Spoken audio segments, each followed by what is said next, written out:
Përshëndetje.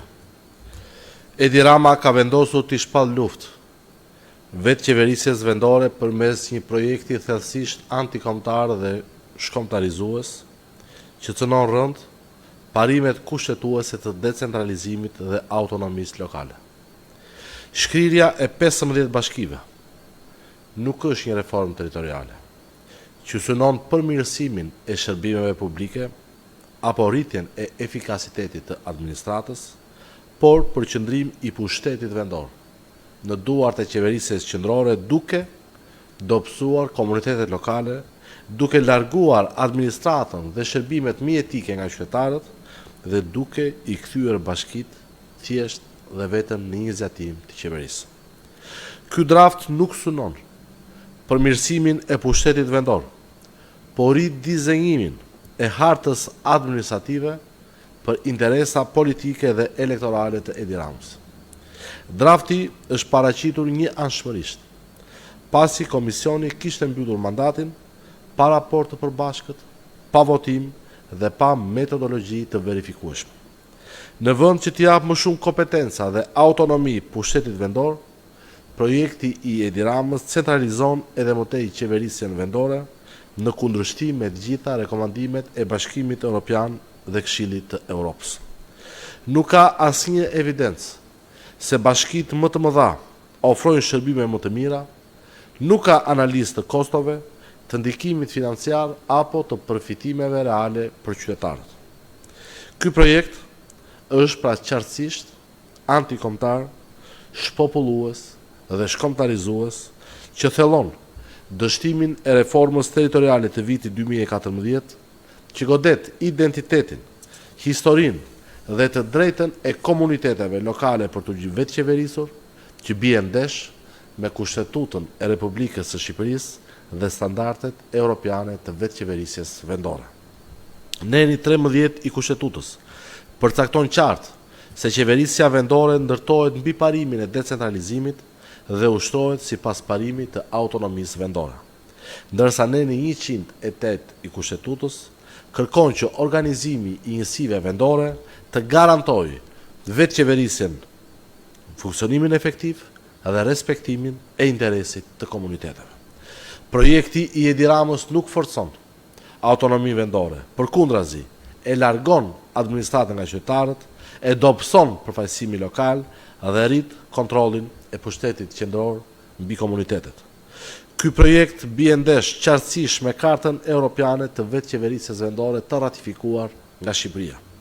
Neni 4.3 e kësaj karte përcakton parimin e subsidiaritetit, një vlerë e patjetërsueshme në themelet e një shoqërie demokratike, sipas të cilit përgjegjësitë publike duhet të ushtrohen nga autoritetet më pranë qytetarëve. Ndërsa neni 5 i Kartës Europiane të vetë qeverisjes vendore kërkon që ndryshimet në kufi territorial të njësive vendore të bëhen vetëm pas konsultimit me komunitetet e prekura, mundësisht përmes referendumit. Deri më sot, Edi Rama nuk ka zhvilluar asnjë konsultim real me qytetarët, nuk ka paraqitur asnjë analizë të ndikimit dhe nuk i ka pyetur komunitetet që kërkon t'i zhduk nga harta administrative e Shqipërisë. Deri më sot, Edi Rama nuk ka publikuar asnjë studim serioz që të dëshmojë se shkrirja e 15 bashkive do të sjellë shërbime më të mira, administratë më të aksesueshme, mbrojtje civile më efikase apo zhvillim më të balancuar territorial. Përkundrazi, rreziku është që mira qytetar, sidomos në zonat më të thella rurale dhe malore, të kenë tani më pak akses në shërbime dhe më shumë bariera administrative. Në Bashkinë Fusharës, banorët e zonave të Iballës, Berishës, Mërturit dhe Shopelit do të përballen me distanca kilometrike edhe më të mëdha.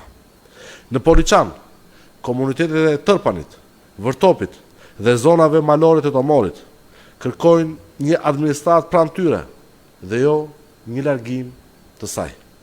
E njëjta problematikë do të prek banorët e Zagorisë në Libohov, në zonat e thella të Këlqyrës, të Memaliajt, Selenicës, Maliqit, Prenjasit, Klosit dhe të gjithë zonave të tjera që qeveria synon të zhduk përgjithmonë nga harta e re administrative. Distancat konkrete e tregojnë qartë këtë rrezik evident. Fshati më i largët në bashkinë e Poliçanit, Tomor i vogël, banorët e së cilës sot përshkruajnë 18 kilometra për të marrë një dokument apo një shërbim në këtë bashki, pas reformës duhet të përshkruajnë 57 kilometra për të shkuar deri në Berat. Banorët e fshatit më të largët të Fusharzit, pra banorët e Fjerzës, që sot përshkruajnë 24 kilometra për të shkuar deri në Fusharës për një dokument apo për të marrë një shërbim, pas reformës që kërkon të imponojë me dhunë Edi Rama, u duhet të përshkruajnë 68 kilometra për të shkuar deri në bashkinë e Pukës. Banorët e fshatit Shepër në Libohov, që sot përshkruajnë 22 kilometra për të shkuar deri në bashkinë e Libohovës, pas reformës do të duhet të përshkruajnë 53 kilometra për të shkuar deri në bashkinë e Gjirokastrës për të marrë një shërbim, apo qoftë edhe një dokument. Banorët e fshatit Ramic në Selenicë, që sot përshkruajnë 19 kilometra, pas reformës do të duhet dhe u imponohet me dhunë të përshkruajnë 61 kilometër për të shkuar deri në bashkinë e Vlorës për të marrë një dokument apo një shërbim jetik.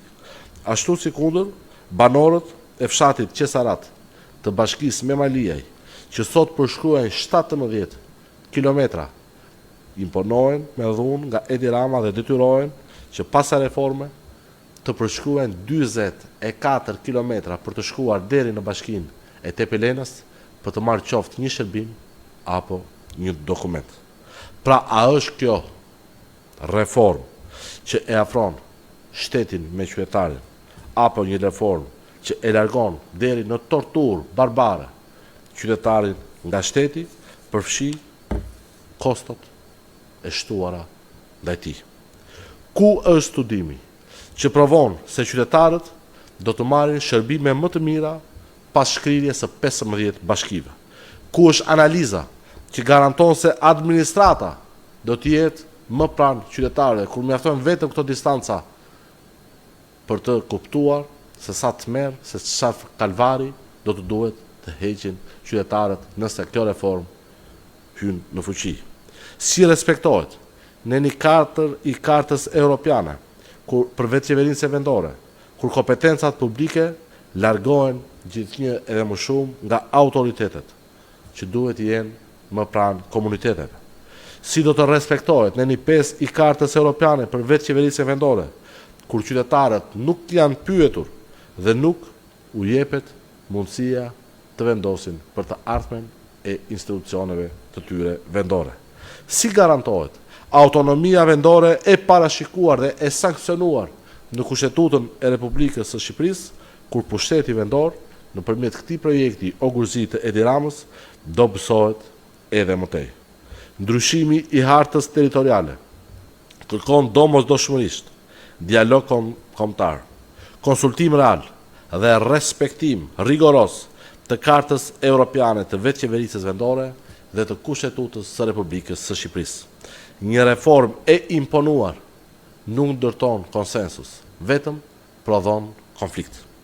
Partia e Lirisë kërkon me vendosmëri tërheqjen e menjëhershme të këtij projekti, shpopullues dhe shkombëtarizues, dhe u bën thirrje presidentit të Republikës, avokatit të popullit, të gjithë ekspertëve të pavarur të qeverisjes vendore, organizatave të pavarura të shoqërisë civile, Kongresit të autoriteteve lokale dhe rajonale të Këshillit të Europës, institucioneve të Bashkimit Evropian dhe të gjitha organizmave ndërkombëtar që mbrojnë demokracitë lokale, të reagojnë me forcë ndaj kësaj nisme të njëanshme, të pakonsultuar, pa konsensus, antikushtetuese dhe antidemokratike që cënon rënd autonominë vendore dhe të gjitha standardet europiane të vetë qeverisjes vendore.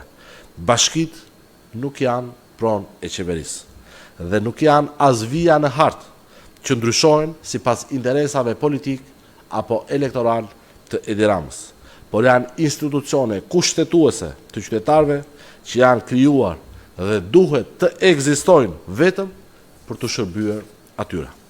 Çdo ndryshim i njëanshëm i hartës administrative nuk mund të pranohet, por çdo ndryshim i hartës duhet vetëm të nënshtrohet referendumit popullor në përputhje me Kartën Europiane të Vetëqeverisjes Vendore dhe parimin themelor kushtetues se sovraniteti buron nga populli. Asnjë shumicë në kuvendin ilegjitim të Shqipërisë nuk mund të zvendësojë dot vullnetin e shqiptarëve. Nëse Edi Rama është i bindur se ky projekt është në interes të tyre, atëherë le t'ua jap fjalën qytetarëve. Le t'i pyes ata në referendum. Shqipëria nuk është pronë e Edi Ramës, por u përket vetëm qytetarëve të saj dhe vetëm ata kanë të drejtë të vendosin nëse do të pranojnë apo jo të humbin bashkitë e tyre. Faleminderit.